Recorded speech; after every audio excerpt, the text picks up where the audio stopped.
est ravi de vous accueillir. Boris Cyrulnik, bonjour, vous êtes neuropsychiatre et vous venez de publier Les deux visages de la résilience contre la récupération d'un concept. C'est aux éditions Odile Jacob. Moi, je ne vous cacherai pas que la résilience, je ne savais pas ce que c'était jusqu'à il y a quelques années. Et puis ce sont les politiques qui me l'ont appris, et notamment le président Macron qui parlait de résilience, de résilience. Je suis allé chercher dans le dictionnaire, ça veut dire quoi ? Ça vous énerve ça, que les politiques aient récupéré le concept ? Ça dépend quelle politique. Quand le concept est utilisé correctement, je suis plutôt content. C'est la reprise d'un nouveau développement après un traumatisme. Il ne peut pas y avoir de définition plus simple, plus bébête et plus logique. En revanche, quand le concept est récupéré à contresens, pour dire vous êtes résilient, vous êtes fort, vous n'avez pas besoin d'État, débrouillez-vous tout seul, c'est le contresens total. Alors là, c'est ce qui a provoqué ce livre. Tout le monde est résilient ? Je pense qu'on ne peut pas poser la question comme ça. C'est-à-dire que un être humain, un être vivant, une forêt, une côte, elle se met en place sous l'effet des pressions géographiques, humaines, etc. S'il y a un trauma, certains d'entre nous peuvent reprendre un bon développement, c'est la définition de la résilience, mais certains n'y arrivent pas. La première fois que le mot a été employé, c'est les agronomes qui disaient qu'une fleur est résiliente quand elle résiste à la sécheresse et quand elle s'adapte et qu'elle reprend un bon développement quand l'eau réapparaît. Ça a été les premiers à utiliser le mot résilience il y a au siècle dernier. Et maintenant, c'est rentré dans la culture comme tous les concepts scientifiques. Tous les concepts scientifiques rentrent dans la culture, souvent sous forme de contresens. Ça vous est sûrement arrivé de dire « c'est dans mon ADN ». Ou c'est dans l'ADN de l'entreprise. C'est un contresens total. C'est-à-dire que vous voulez dire, c'est au plus profond de moi, c'est inexorable. Or, il y a eu des prix Nobel, Blackburn a eu un prix Nobel récemment, pour montrer qu'une même bandelette ADN s'exprime de manière étonnamment différente selon les structures du milieu. Mais quand on vit dans une culture dualiste, le corps d'un côté et l'âme de l'autre, on ne peut pas comprendre la phrase que je viens de prononcer. Et on continue à raisonner, le corps, ou bien c'est le corps, ou bien c'est l'âme. Eh ben non, les deux c'est la même chose. Et ça, ça rentre difficilement dans la culture, mais c'est tout à fait important pour l'éducation des enfants. Les enfants se développent dans la culture qu'on leur offre, dans l'entourage qu'on leur offre. Si cet entourage est riche, l'enfant va se débrouiller. Si l'entourage est appauvri en affectivité, en mots, en organisation sociale, l'enfant va mal se développer. Et on va dire, c'est une mauvaise graine, regardez comment il est, c'est une mauvaise graine, ou au contraire, il se développe bien, c'est une bonne graine. Cette métaphore végétale est une métaphore raciste. Ça veut dire qu'il y aurait parmi nous des enfants de bonne qualité et d'autres de mauvaise qualité. Or, en fait, maintenant, on voit qu'on photographie que notre cerveau est sculpté par notre milieu. Mais on peut agir sur le milieu qui sculpte le cerveau de nos enfants. Et avant même la naissance, vous dites aussi, dans la communication intra-utérine, dans le corps de la maman, dans le ventre de la maman. Mais bien sûr. Alors ça, c'est les performances techniques aujourd'hui nous permettent de photographier ce que vous venez de dire. C'est-à-dire qu'on le dose en neurobiologie et on le photographie quand le bébé arrive au monde. Et par une mère stressée, ça ne manque pas actuellement, puisqu'il y a 50 conflits armés sur la planète. Aujourd'hui, on ne parle que des 2 qui nous touchent, mais il y en a 50. Et quand les femmes enceintes stressées consultent, quand elles mettent au monde des bébés, quand on fait des neuroimageries, tous ces bébés ont des dysfonctions cérébrales des 2 lobes préfrontaux et des systèmes limbiques de la mémoire. Ça veut dire que si on avait sécurisé ces femmes, si on ne les avait pas stressées, le bébé se serait bien développé. C'est donc les responsables politiques qui sont responsables de la dysfonction cérébrale des bébés. Et alors, ce qui vous énerve, vous l'avez dit à demi-mot, c'est le détournement de ce mot résilience. Ça peut être, par exemple, ne demandez pas de compensation ou de réparation, soyez résilient. Ou alors, ça peut être un prétexte à l'inaction. Après tout, le réchauffement climatique, l'humanité s'adaptera. C'est ça qui vous énerve. Alors, ce que vous dites, c'est ce qui est la cause de ce coup de colère et c'est ce qui est la cause de ce livre. C'est arrivé à Darwin. En 1859, il publie des raisonnements sur l'évolution. Évolution des plantes, des animaux, des êtres humains, des sociétés. Évolution. Ça change. Tout ce qui est vivant change. Un an après la descendance de Darwin, un an après, le concept est dévoyé, récupéré par Spencer, par Galton, qui a joué un grand rôle dans la montée du nazisme. Un an après, et le concept darwinien d'évolution du plus apte est un petit peu tordu et transformé en évolution du plus fort. Et le plus fort, c'est le blanc aux yeux bleus. C'est le surhomme. Ce que je conteste fortement, parce que je pense que les surhommes, c'est les chauves. Mais un an après, ça a été dévoyé. Et on voit que ce concept de la résilience, qui est un concept pour praticiens, parents, les parents sont des praticiens, éducateurs, médecins, psychologues, ce concept est dévoyé par un néolibéralisme que vous venez de citer. Vous êtes résilient, débrouillez-vous tout seul, ce qui est le contresens totalement scandaleux. On parle un petit peu d'actualité, si vous le voulez bien, Boris Cyrulnik, avec ce procès effroyable de la Cour criminelle d'Avignon en ce moment, dans l'affaire de Mazan, de Dominique Pellicot, qui a été violée sous camisole chimique par de nombreux hommes. Son mari, son ex-mari, Gisèle Pellicot par exemple, son ex-mari Dominique Pellicot était à l'audience ce matin. On se demandait s'il serait là parce qu'il avait des problèmes de santé. Finalement, il est là. Et il vient de lui demander pardon. Écoutez son avocate. Il est bien évidemment très abattu. Il a demandé à sa femme de bien vouloir l'excuser de tout ce qui s'est passé. Je ne sais pas ce que Mme Pellicot décidera de faire avec cette demande-là et cette proposition-là. Mais quoi qu'il en soit, il en est là, il continuera. On va dire qu'on est dans un processus confessionnel, qu'il va continuer assurément. N'ayez aucune crainte là-dessus. Je crois qu'on va aller au bout de ce procès et on saura tout de Dominique Pellicot. Votre réaction là-dessus, après l'innommable, il demande pardon. Je suis très mal à l'aise avec ce concept de pardon. Est-ce qu'on peut commettre n'importe quel crime et s'en laver en demandant pardon? Pour moi, c'est impensable. C'est-à-dire que actuellement, que ce soit un génocide, il y en a eu, il y en a encore, il y a des guerres, ou que ce soit des viols incroyables comme ceux qui ont été commis, je ne vois pas en quoi le pardon peut réparer. Je crois en revanche qu'il aurait fallu prévenir. Et la prévention se fait par l'éducation, et notamment par l'art.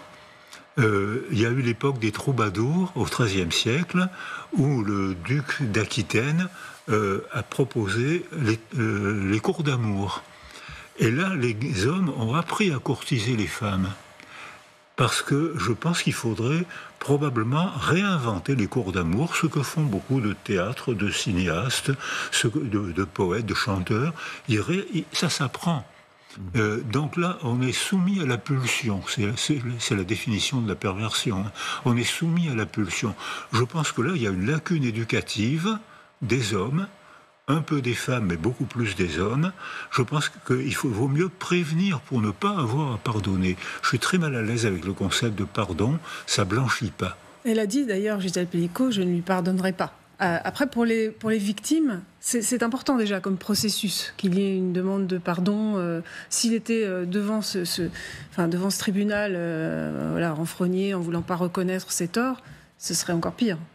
Mais oui, j'ai pas travaillé au Congo, au Rwanda, où quand j'étais praticien, j'ai eu beaucoup à accompagner de femmes victimes d'inceste, à l'époque où les Américains faisaient des cérémonies du pardon, et le père se mettait à genoux devant sa fille pour lui demander pardon. Et j'ai demandé à ces patientes, voulez-vous qu'on organise une cérémonie identique ? Aucune n'a accepté. Elles ont toutes refusé. Donc je ne veux pas humilier mon père comme il m'a humilié. C'est-à-dire que je suis très mal à l'aise. Je crois que c'est un concept trop gentil. C'est un petit peu un concept lénifiant. Quand on a commis un crime, il faut payer. C'est un crime immense, il faut que cet homme paye, les génocidaires payent. Et là, on peut peut-être envisager de penser autrement, mais pas forcément de pardonner. Comprendre, ça permet de reprendre un type d'évolution, la résilience, la définition de la résilience, reprendre une autre évolution, comprendre, oui, prévenir à coup sûr par l'éducation, pardonner, je ne suis pas fanatique. Oui, vous avez dit qu'il fallait repenser l'éducation des garçons. Et ce procès, c'est un peu le procès du viol conjugal en XXL. Est-ce qu'il faut changer notre regard là-dessus ? Et ça passe aussi par l'éducation. Alors, la notion de viol dépend beaucoup de la culture. Par exemple, la belle culture romaine, tuer un enfant n'était pas considéré comme un crime. Ça peut paraître aujourd'hui, pour nous, ça peut paraître stupéfiant. C'était pas quand les femmes allemandes, après la guerre, ont été archi-violées parce que l'armée russe, les officiers, demandaient aux soldats de violer le plus possible de femmes allemandes, personne n'a protesté. On trouvait que c'était moral. Elles appartenaient au pays qui avait provoqué 60 millions de morts en quelques années. Le viol, c'est quand même pas très grave. On a pensé ça, personne n'a protesté. Donc la notion de viol dépend beaucoup de la culture. Il n'y a pas que la pénétration dans le viol. Il y a les gestes, il y a les attitudes, il y a les mots. Donc je pense que pour ça, il faut une attitude éducative. Et dans l'éducation, il faut intégrer le théâtre, parce qu'au théâtre, on peut entendre l'opinion, voir l'opinion d'un autre, le cinéma, parce que le cinéma nous fait voir un autre monde culturel, un autre monde mental, ça fait partie de l'éducation. Et là, on peut apprendre aux enfants, surtout aux garçons plus que les filles, il y a des femmes perverses. Il y en a moins que les hommes, mais beaucoup plus qu'on croit. Mais il y en a beaucoup moins que les hommes, parce que les femmes passent moins à l'action que les hommes. Donc c'est l'éducation, le théâtre, la littérature, les troubadours font partie de l'éducation, et ça, c'est à mettre au point dès cette rentrée scolaire. Mathieu. Oui, comment est-ce qu'on peut expliquer l'attitude des 51 autres prévenus qui sont donc dans le box des accusés, qui se sont donc rendus chez Gisèle Pelicot, qui l'ont violée alors qu'elle dormait? Alors certains expliquent qu'ils pensaient qu'elle était consentante, mais comment on explique leur attitude à eux? Là, c'est l'arrêt total de l'empathie. C'est pratiquement une définition possible de la perversion. Seul mon désir compte. Il n'y a pas d'altérité. Cette femme qui dort là, à côté, c'est pas une personne. D'abord, elle dort. Je demande qu'à croire qu'elle est consentante, parce que ça me déculpabilise totalement. Et ce qui caractérise la perversité, c'est l'absence étonnante de culpabilité. Et on le voit pour les violeurs, comme vous venez de le dire, mais dans les guerres, on entraîne les garçons à arrêter l'empathie. On leur apprend. J'ai connu 2 guerres. On m'a appris, à la préparation militaire, on m'a appris à mépriser et à tuer celui qui n'était pas... J'ai appris ça. C'est l'État qui apprenait aux garçons, pas aux filles, à réagir comme ça. C'est-à-dire qu'on a un arrêt total de l'empathie, c'est-à-dire de la non-représentation du monde de l'autre. Cette femme qui dort là, c'est pas une personne. Et moi, je demande qu'à le croire, puisque ça va me permettre, je vais employer un mot trivial, ça va me permettre de tirer un coup et de rentrer chez moi tranquillement. Et je pense même que dans les guerres, on entraîne ce qui se passe actuellement, on arrête l'empathie des hommes qui font la guerre. Il n'y a qu'un seul récit, celui du chef. C'est le langage totalitaire qui arrête l'empathie et qui empêche la représentation du monde de l'autre. Et en neuroimagerie, on photographie comment une éducation à l'arrêt de l'empathie, il n'y a qu'un seul récit qui compte, c'est celui du chef, on peut tuer l'autre sans aucune honte ni aucune culpabilité. On peut donc se servir de cette femme sans aucune honte, sans aucune culpabilité. C'est possible, mais on peut lutter contre ça par l'éducation. Ouais. Regardez la une du New York Times demain, qui fait sa une sur quoi ? Sur ce procès c'est un article du New York Times sur Dominique Pellicot. Ça intéresse aussi beaucoup à l'étranger ce degré de l'horreur. C'est une histoire. Justement, Boris Cyrulnik, le fait que Gisèle Pellicot ait tenu à ce que ce procès ne se déroule pas à huis clos mais en public nous permet d'avoir accès au débat, d'avoir accès à une certaine forme de vérité, de savoir ce qui s'est passé, comment ça s'est déroulé. Ça participe aussi, j'allais dire, de notre éducation à tous. C'est important de savoir. Bien sûr. D'habitude, la plupart du temps, les traumatisés, quelle que soit la forme du trauma, ont du mal à parler. Parce que l'émotion, les mots font revenir l'émotion et ils se taisent. S'ils parlent en public, ils transmettent l'horreur. S'ils se taisent, ils transmettent l'angoisse. Pas facile. Donc il faut passer par le détour du tiers. Le tiers, ça peut être un psychologue, ça peut être la littérature, ça peut être un procès. Et cette femme a le courage rare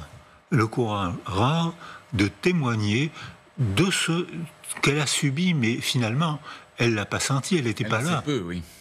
Quand elle était en coma léger, son mari la mettait en coma léger pendant que des hommes profitaient d'elle, ce qui est une histoire stupéfiante, c'est une histoire folle.